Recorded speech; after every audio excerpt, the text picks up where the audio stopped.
Welcome back to another edition. I want to talk about defining what financial well-being is.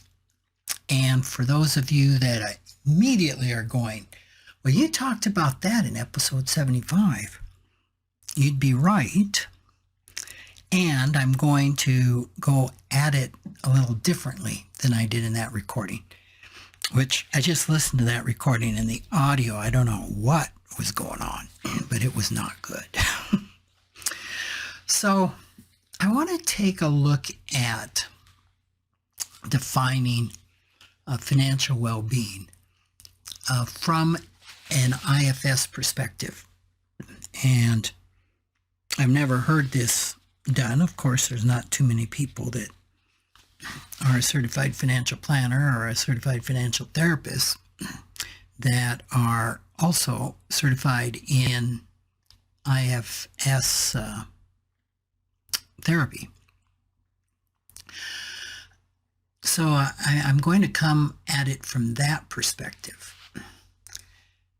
And this was inspired from a interview I did with Lori Walsh on South Dakota Public Broadcasting, where we did a segment at the very end. We said nobody ever talks much about what financial wellness really looks like. So with that little nudge and the fact that I presented a workshop at the IFS conference in 2023, I first came up with these for that particular presentation.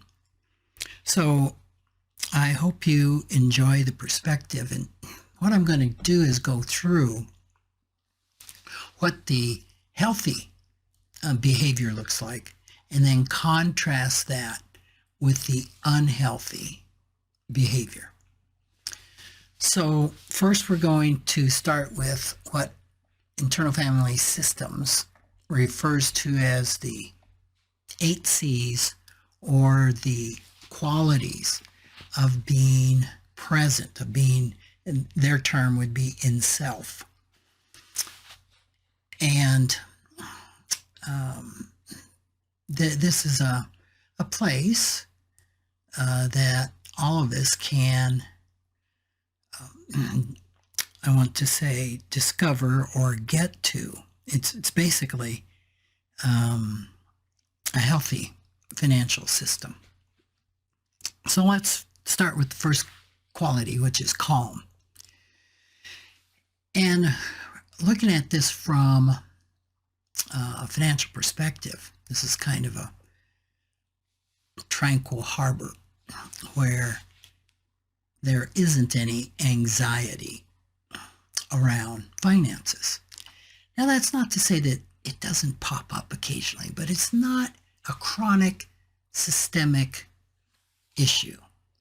Those who embody calmness in their financial outlook can navigate the ebbs and flows of monetary concerns without being overwhelmed by anxiety.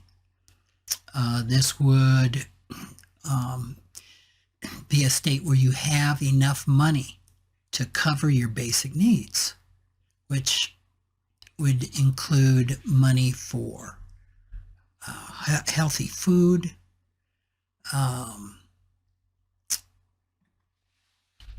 a nurturing environment that is safe to live in, good clothing, safe transportation, and access to health care.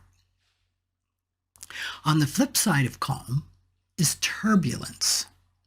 The turbulent internal financial system is filled with anxiety. It becomes your constant companion. Financial worries loom large and cast their shadows every direction and on every financial decision and action.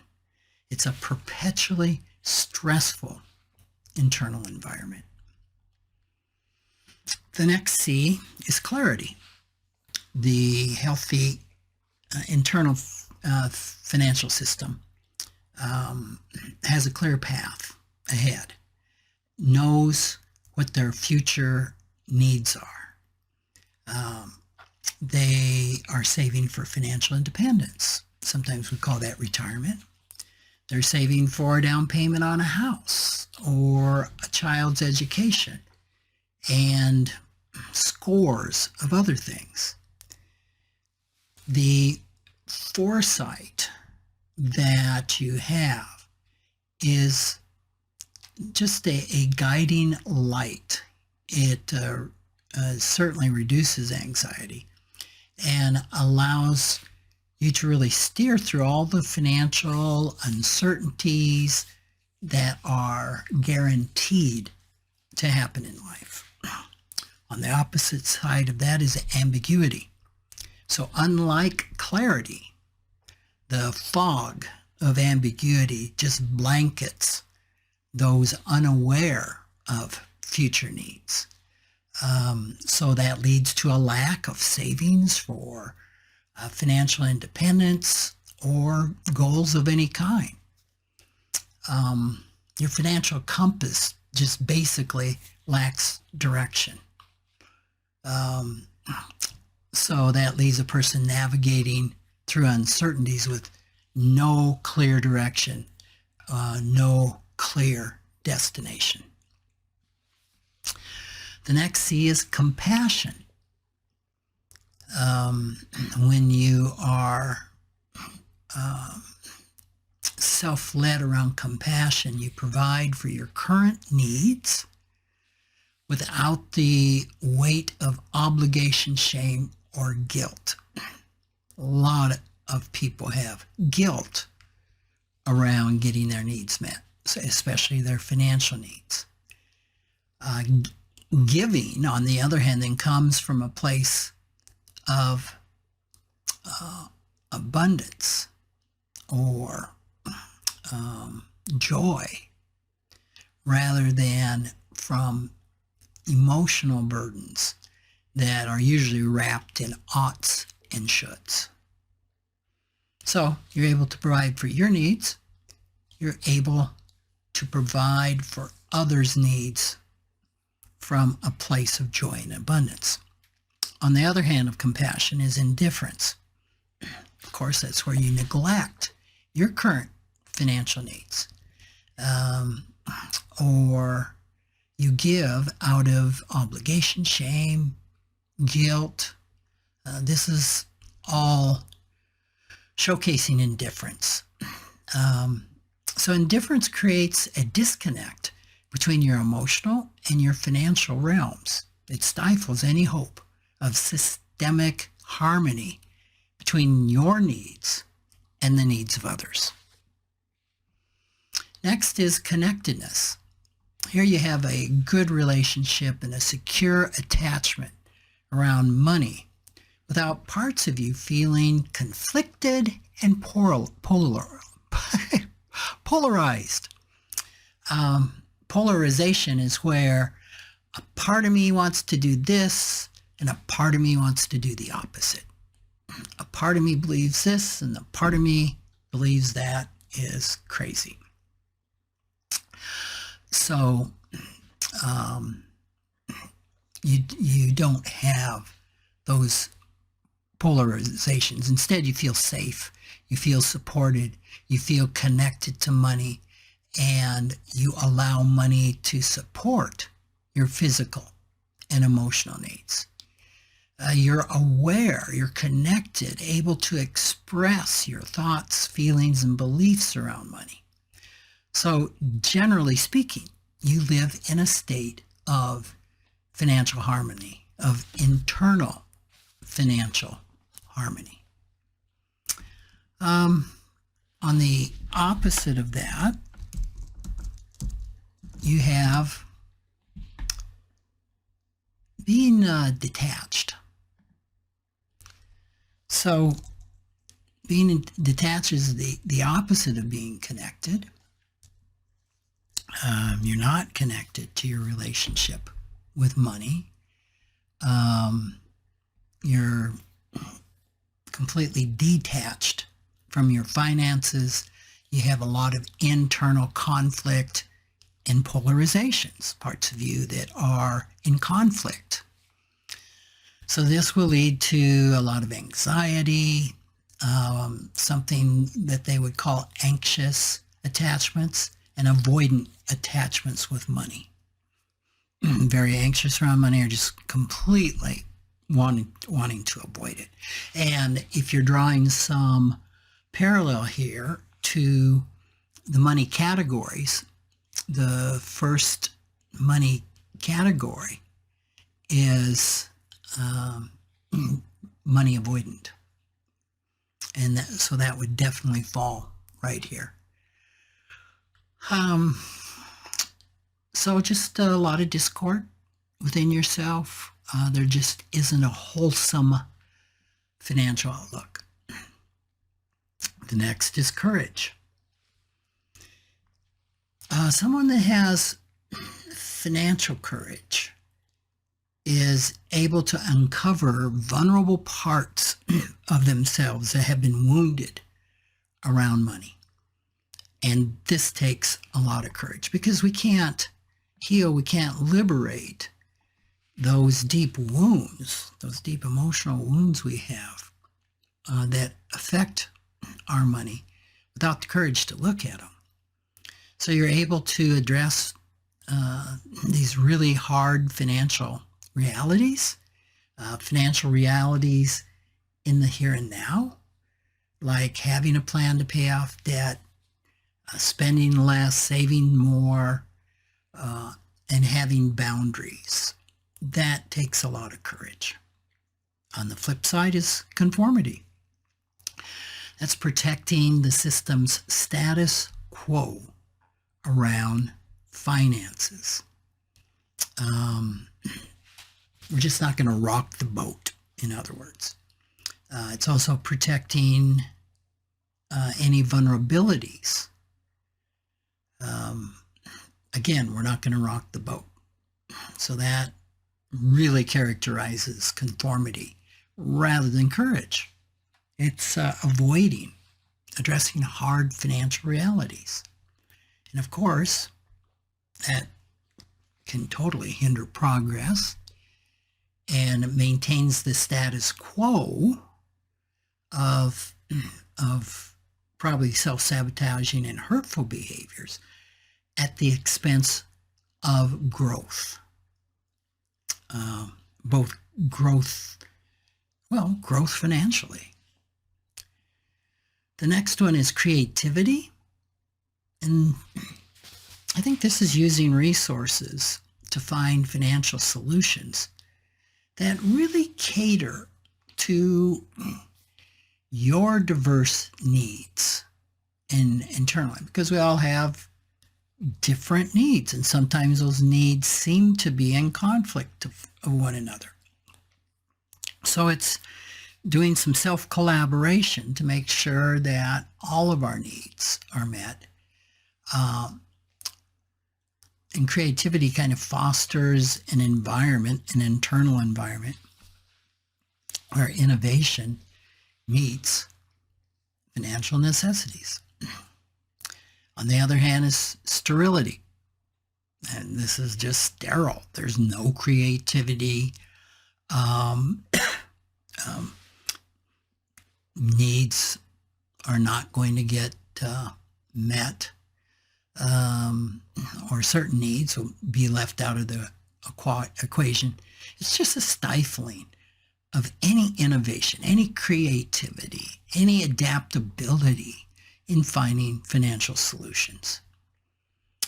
Curiosity would be the next C, and this is seeking to discover and modify unhelpful money scripts and behaviors, and then being curious, because we first have to be curious if we're going to seek to discover that, and then the curiosity to acquire the knowledge, skills, support that's needed to make sound financial decisions. It's an eagerness to learn and grow in the financial realm. As opposed to this is apathy, complete disinterest, or certainly a significant disinterest in acknowledging money scripts, or even being aware of hurtful financial behaviors, just a complete lack of effort in acquiring necessary knowledge and skills, telling ourselves, we can't do that and I don't have the energy to do that. This type of indifference inhibits growth and any development in obtaining financial literacy and financial wholeness. The last C is confidence. That's really trusting yourself to use your resources. You don't have to know inherently all the answers, but we need to have confidence that we can use resources available to us to make sound financial decisions. This person really feels secure in their ability to collaborate and meet their financial obligations and goals. On the flip side is doubt. You distrust yourself to resourcefully make sound financial decisions. And of course, this results in insecurity within the system. A real doubt in whether I can meet my financial obligations and reach financial goals, if that will ever be the case.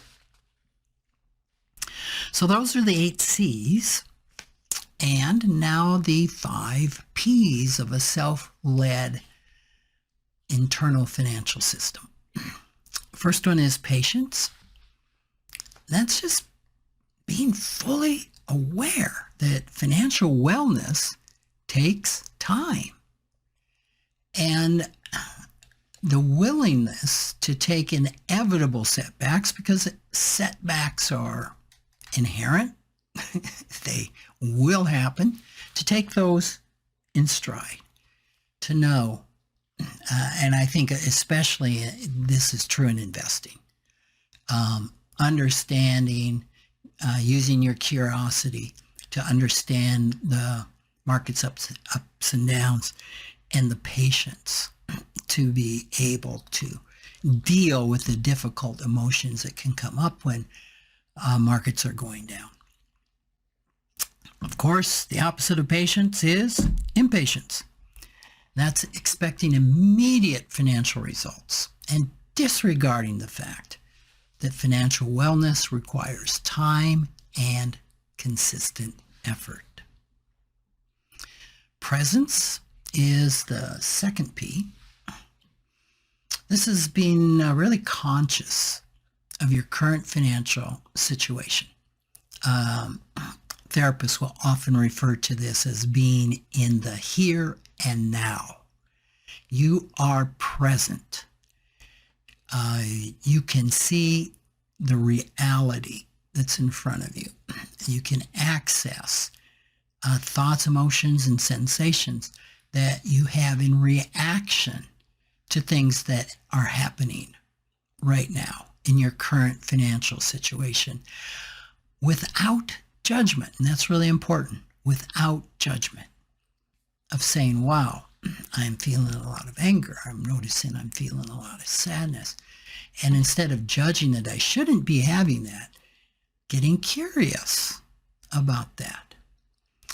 So this is the ability to see the reality of your current financial picture without undue influence of yesterday or tomorrow, right?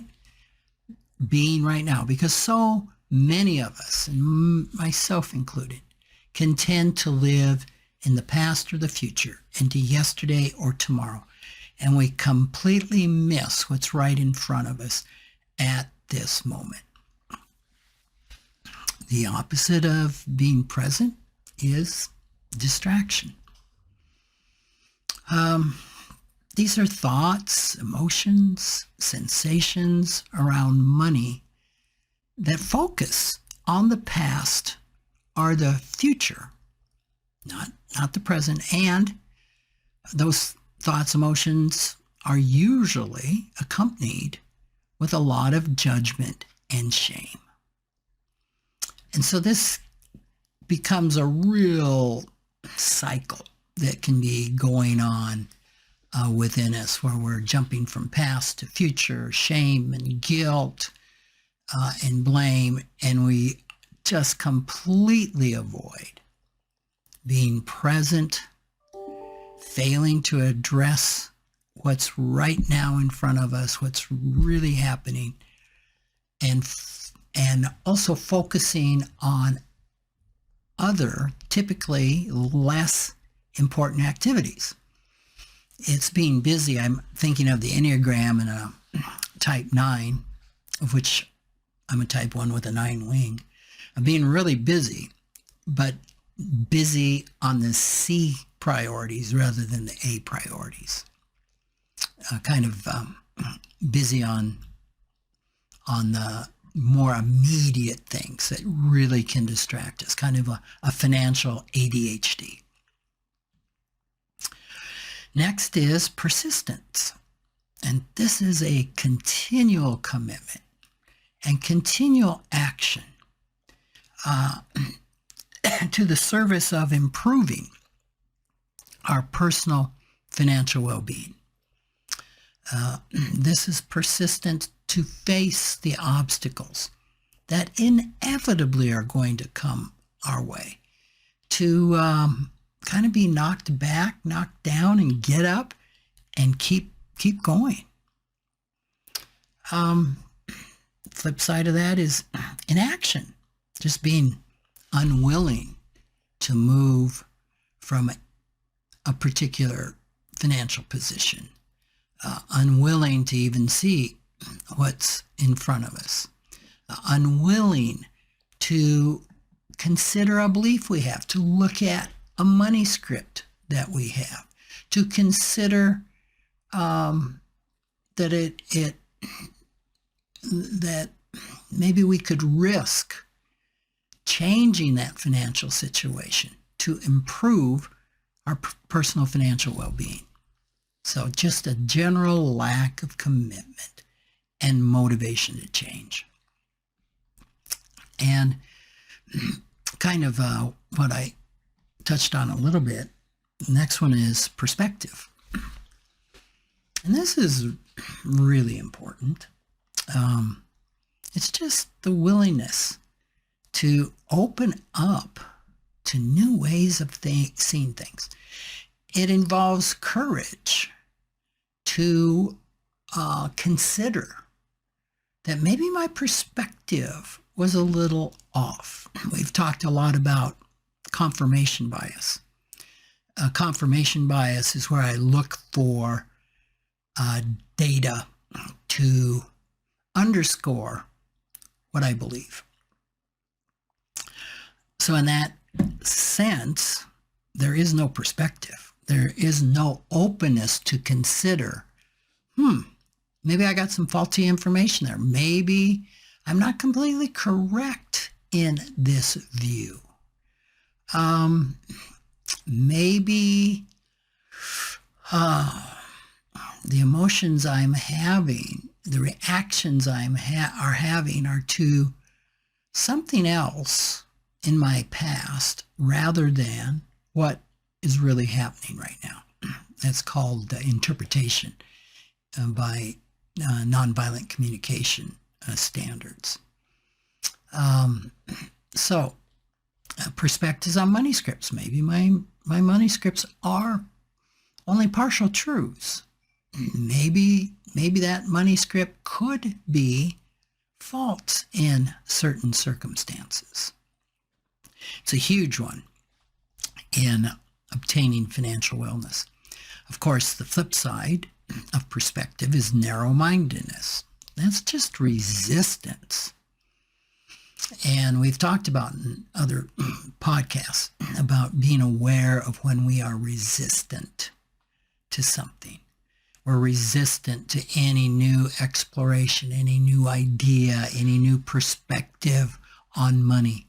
We refuse to consider alternative views or reevaluate thoughts, emotions, and stories related to it.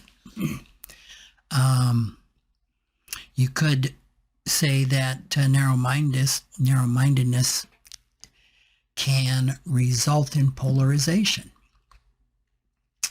unwilling to look at the other side. And of course, we see this in action in spades in our current political environment. Finally, the last P is playfulness. How can you be playful around money? Well, this is holding our self-reflection around our finances, around money lightly. It's a little bit of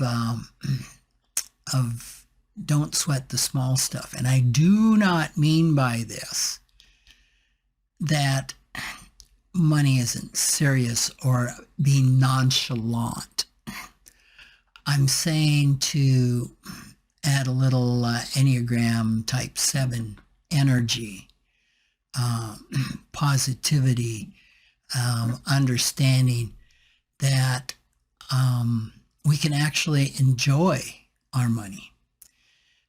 And also that money can be an enjoyable game. And a lot of folks, maybe some of you are like, what? How can money be enjoyable? People that typically entrepreneurs, sometimes money is an enjoyable game. Now, I'm talking about an enjoyable game and not a driven, burdensome, a definer of a person's self-worth. I'm not talking about that. But it can be a game and have a lightness and a playfulness to it. Of course, the other side of that is grimness. Taking personal finances overly serious, being overly focused. You might think in the money script categories of the money vigilant.